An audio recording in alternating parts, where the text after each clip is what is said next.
యావత్ దక్షిణ భారతదేశంలో అరుణాచలంలో మాత్రమే అందుబాటులో ఉన్న అష్టలింగాల యొక్క దర్శన భాగ్యం, అలాగే అష్టలింగాల ప్రదక్షిణలు చేసుకుని మన స్వహస్తాలతో జలాభిషేకం చేసుకునే అద్భుత అవకాశం మన గుంటూరు చుట్టుపక్కల పరిసర ప్రాంతాల్లో ఉన్న భక్త మహాశయులందరికీ అందుబాటులో మల్లవరం గ్రామంలో వేంచేసి ఉన్న ఆలయ ప్రధాన అర్చకుల వారు సీతారామ శర్మ గారు స్వయంగా మనకి అష్టలింగాల ప్రత్యేకత గురించి, విశిష్టత గురించి మనకందరూ వివరిస్తారు. వినండి. మహాలింగేశ్వర స్వామి దేవస్థానం నందు మహాశివరాత్రి నాడు 2025 సంవత్సరం శివరాత్రి నాడు అత్యంత ప్రయాసల కొద్ది భక్తులంతా కలిసి అత్యంత విశేషమైనటువంటి స్ఫటికలింగాలను ప్రతిష్ఠించడం జరిగింది. అందులో మొదటిదైనటువంటి ఇంద్రలింగం. ఈ ఇంద్రలింగానికి భక్తులు స్వయంగా జలంతో అభిషేకం చేసుకున్న ఎడల తమ కీర్తి ప్రతిష్టలను వృద్ధి చేసుకోగలరు. ఓం నమ శివాయ. అష్టలింగాల్లో రెండవదైన ఈ అగ్నిలింగం. ఈ లింగానికి భక్తులు స్వయంగా జలంతో అభిషేకం చేసుకున్న ఎడల తమ యొక్క తీవ్రమైన అనారోగ్యాల నుంచి బయటపడి సంపూర్ణ ఆరోగ్యవంతులు. ఓం నమ శివాయ. ఓం నమ శివాయ. ఇది అష్టలింగాల్లో మూడవదైన యమలింగం. ఇక్కడ భక్తులు స్వయంగా జలంతో అభిషేకం చేసుకున్న ఎడల అపమృత్యు దోష పరిహారాలను, తీవ్రమైన అనారోగ్యాలతో హాస్పిటల్లో ఉన్న సమయాల్లో ఇది అత్యంత ముఖ్యమైనది. అపమృత్యు దోషాలను తొలగించి భక్తులను స్వయంగా కాపాడగలరు. ఓం నమ శివాయ. ఓం నమ శివాయ. ఈ లింగము అష్టలింగాల్లో నాలుగవదైన నైరుతిలింగం. ఇక్కడ భక్తులు స్వయంగా అభిషేకం చేసుకున్న ఎడల భక్తులకి విద్యలో స్థిరత్వం, ఉద్యోగంలో స్థిరత్వం, వ్యాపారంలో స్థిరత్వం మరియు బతుకు తెరువు లేని వాళ్ళకి తమ యొక్క ఆదాయం పెరగడం కోసం ఈ లింగం ఉపయోగపడుతుంది. ఓం నమ శివాయ. ఓం నమ శివాయ. లింగాల్లో ఐదవదైన వరుణలింగం. వరుణలింగానికి భక్తులు స్వయంగా అభిషేకం చేసుకున్న ఎడల అత్యున్నతమైన ఉద్యోగ ప్రాప్తి సంభవిస్తుంది. ఓం నమ శివాయ. ఓం నమ శివాయ. అష్టలింగాల్లో ఆరవదైన వాయులింగానికి గనక భక్తులు స్వయంగా అభిషేకం చేసుకున్న ఎడల శీఘ్రంగా వివాహ ప్రాప్తి, సంపూర్ణ మానసిక ఆరోగ్యము ప్రాప్తించును. ఓం నమ శివాయ. ఓం నమ శివాయ. లింగాల్లో ఏడవదైన కుబేరుని యొక్క స్ఫటికలింగానికి భక్తులు స్వయంగా అభిషేకం చేసుకున్న ఎడల ధన ప్రాప్తి సంభవించు. ఓం నమ శివాయ. ఓం నమ శివాయ. అష్టలింగాల్లో ఎనిమిదైన ఈశాన్య లింగానికి భక్తులు స్వయంగా అభిషేకం చేసుకున్న ఎడల విద్యా ప్రాప్తి కలుగు. ఓం నమ శివాయ. ఓం నమ శివాయ.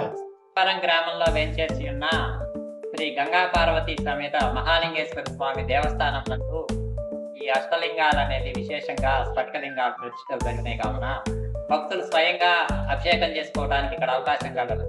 కావున భక్తులంతా ఈ అవకాశాన్ని సద్వినియోగం చేసుకొని స్వామివారి ఆశీస్సులు పొందవలసిందిగా మనవి చేస్తున్నాం. ఈ దేవస్థానం యొక్క అడ్రస్ మల్లవరం గ్రామం, పెదపలకలూరు పోస్టు, గుంటూరు రూరల్ మండలం, గుంటూరు జిల్లా, ఆంధ్రప్రదేశ్. Phone number 9030163443. ఓం నమ శివాయ. ఓం నమ శివాయ.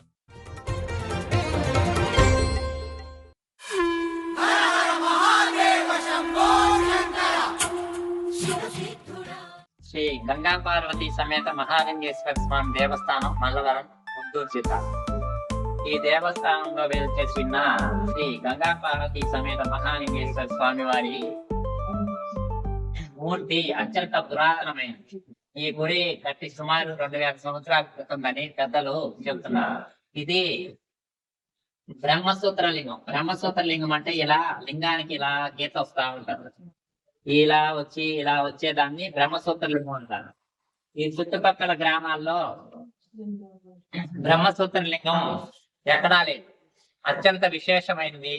బ్రహ్మసూత్ర లింగానికి అభిషేకం చేస్తే కనుక 100 లింగాలకు అభిషేకం చేసిన ఫలితం వస్తుందని పురాణ వచనం. కావున ఇంతటి విశేషమైన లింగం ఇక్కడ ఉంది కనుక ఈ పురాతన లింగాన్ని భక్తులంతా దర్శించుకొని తమ యొక్క కోరికలు నెరవేర్చుకొని తమ యొక్క స్వామివారి యొక్క ఆశీస్సులు పొందవలసిందిగా మనం చేస్తాం.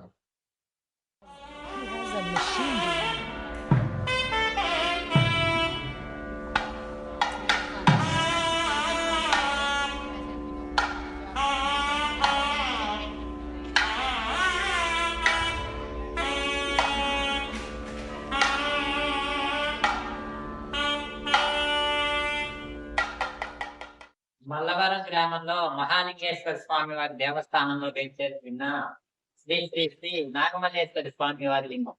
ఇది కూడా రామసౌందర్యంతో కూడిన శివలింగం. ఇక్కడ భక్తులు తమ యొక్క కోరికల నిమిత్తం పంచామృతాలతో విశేషంగా స్వయంగా అభిషేకాలు చేసుకోవడానికి వీలైన నాగమల్లేశ్వర స్వామి వారి లింగం. ఇక్కడ భక్తులు తమ కోరికల కోసం, సాధకులు తమ సాధన కోసం ఇక్కడికి వేంచేసి తమ యొక్క సాధనను, కోరికలను పరిపూర్ణం చేస్తున్నారు. శ్రీ నాగమల్లేశ్వర స్వామి యొక్క దివ్యానుగ్రహ ప్రాప్తిలో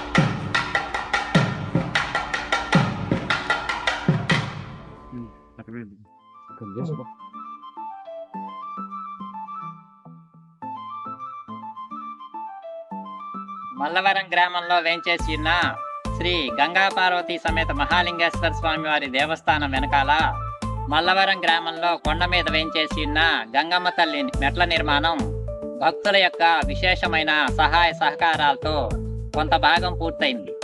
మరింత భాగం కొండ మీదకి మెట్లు, గంగమ్మ తల్లికి గుడి నిర్మాణం పూర్తవుట కొరకు భక్తులు విశేషంగా సహకరించగా మనవి చేస్తున్నాం. జై గంగా భవాని. జై గంగా. ఓం నమ శివాయ. ఓం నమః శివాయ. కావాల్సి ఉంది, పైన గుడి నిర్మాణం కావాల్సి ఉంది కావున భక్తులు ధన రూపేణ, వస్తు రూపేణ సహకరించి ఈ నిర్మాణంలో పాల్పంచుకొని అమ్మవారి ఆశీస్సులు పొందవలసిందిగా మనవి చేస్తున్నాం. ఇప్పుడు ఇక్కడ వరకు సగం మెట్లు నిర్మించడం పూర్తయింది. ఇక్కడ నుంచి ఇంకా సగం మెట్లు నిర్మించాలి. అలాగే గంగమ్మ తల్లి దేవస్థానం కూడా నిర్మాణం జరిపించవలసి ఉంది. కాబట్టి భక్తులు మీ శక్తి కొలది, మీ ఇష్టానుసారంగా అమ్మవారి విరివిగా విరాళము సమర్పించి ఈ యొక్క బృహత్ కార్యంలో మీరు, మీ కుటుంబ సభ్యులు అందరూ కూడా భాగస్వాములు కావాల్సిందిగా మనవి. కాబట్టి భక్తులందరూ కూడా సంపూర్ణంగా సహకారం అందించాలనేది మన పంతులు గారి యొక్క విజ్ఞప్తి. చూశారు కదా, ఈ దేవస్థానానికి కింద నుంచి మెట్లు నిర్మాణం జరుగుతుంది. సగం వరకు మెట్లే ఇప్పటి వరకు నిర్మించడం జరిగింది. అందరూ కూడా ఈ యొక్క గొప్ప కార్యక్రమం అన్నమాట ఇది. ఎన్నో ఏళ్లగా కొండెక్కుతూ వెళ్ళిన భక్తులందరూ కూడా త్వరలో ఈ మెట్ల నిర్మాణం పూర్తి అయితే అందరూ కూడా నిత్యం ఈ మెట్ల ద్వారా పైకి వెళ్ళేసి అమ్మవారిని సేవించుకునే అవకాశం ఉంది. కాబట్టి అందరూ కూడా సహకరించవలసిందిగా మనవి. జై గంగమ్మ తల్లి. జై గంగా.